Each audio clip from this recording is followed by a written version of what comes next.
La leyenda dice que hace mucho tiempo había una preciosa pero vanidosa mujer que se casó con un samurái. La bellísima mujer era pretendida por muchos hombres y acostumbraba a engañar a su marido. El samurái sabía de las infidelidades de su esposa, por lo que un día, en un ataque de celos y furia, le cortó la boca de un lado a otro mientras gritaba: ¿Piensas que eres hermosa? ¿Quién va a pensar que eres hermosa ahora?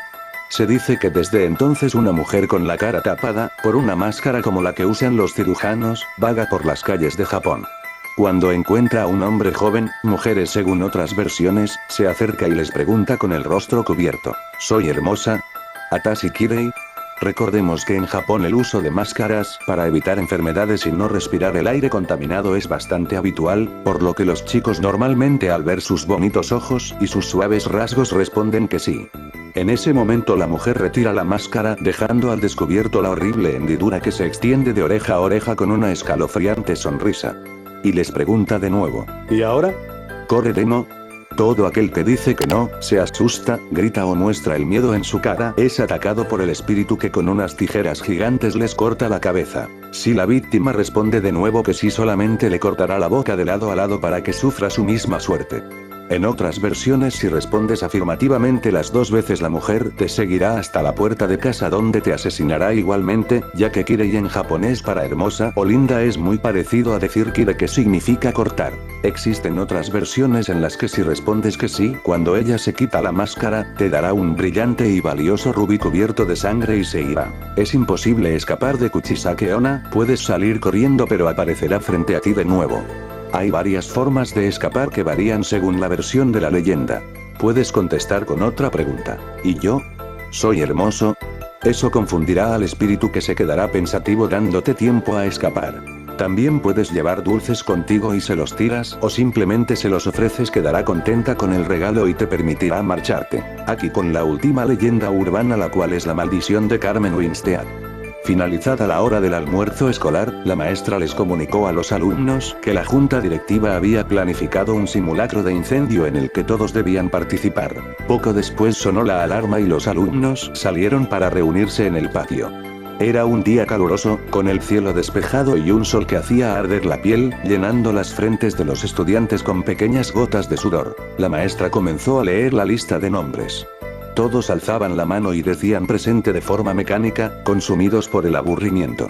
Sin embargo, una chica de un grupo de 5 amigas se fijó en el hecho de que Carmen, una compañera de clase, estaba de pie junto a la alcantarilla, a la que le faltaba la tapa desde hacía semanas, y aún faltaba bastante para que la maestra leyera su nombre.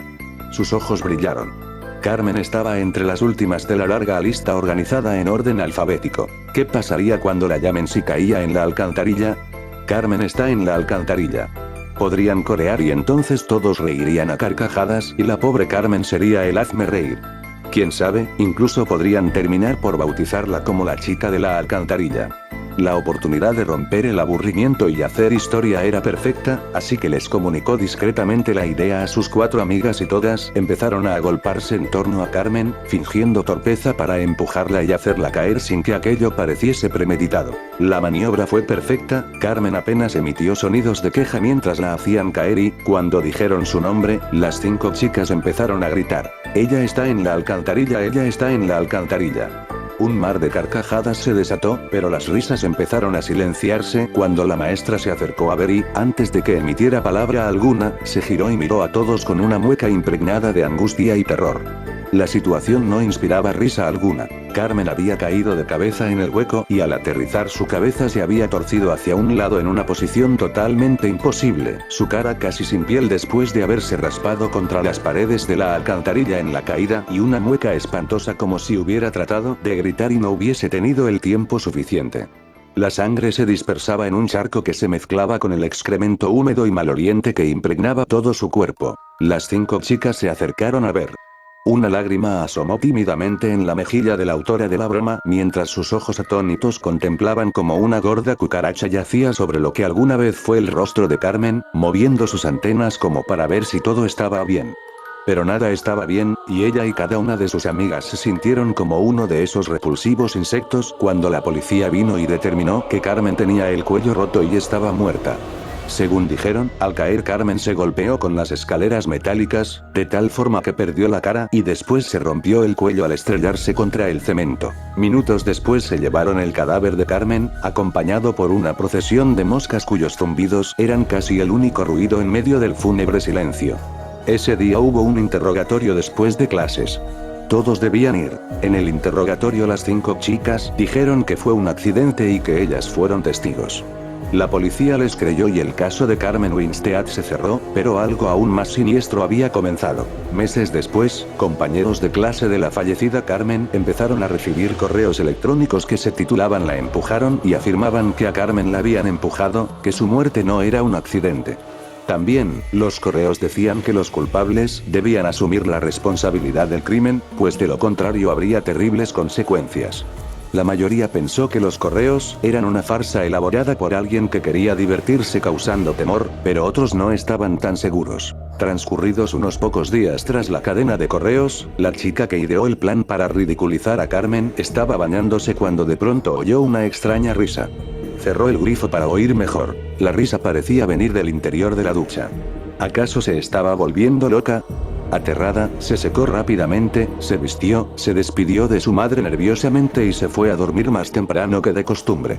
5 horas después su madre se despertó al oír un portazo en la puerta de entrada. Su hija no estaba en la habitación ni en lugar alguno de la casa.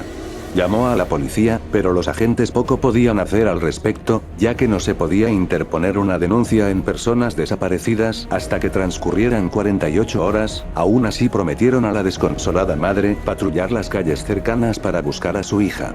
La búsqueda de familiares y amigos tampoco tuvo éxito y la chica no apareció aquella noche. La mañana siguiente, mientras el conserje del colegio limpiaba las hojas secas del patio, se encontró que la tapa de la alcantarilla, que habían vuelto a colocar después de producirse la trágica muerte de Carmen, había sido levantada y apartada a un lado. Al asomarse descubrió algo realmente escalofriante.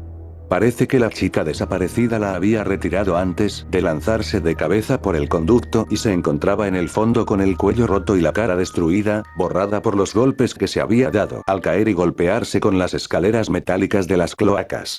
Una muerte idéntica a la que sufrió Carmen. El mismo destino les esperaba a las otras 4 culpables de la muerte de Carmen. Tras la muerte de las 2 primeras, un equipo del ayuntamiento soldó la alcantarilla para que nadie más pudiera abrirla. Sin embargo, eso no pareció impedir a la tercera víctima arrancarla del suelo, algo que requería una fuerza sobrehumana. Por supuesto, esa fue la gota que colmó el vaso y se decidió colocar vigilancia a las 24 horas del día en ese peligroso punto de encuentro para suicidas. Las 2 víctimas restantes murieron de la misma forma, pero el espíritu de Carmen en esta ocasión las guió hasta alcantarillas cercanas a sus domicilios. La vigilancia podría frustrar sus planes. Una por una cayeron en las alcantarillas, perdiendo el rostro y rompiéndose el cuello.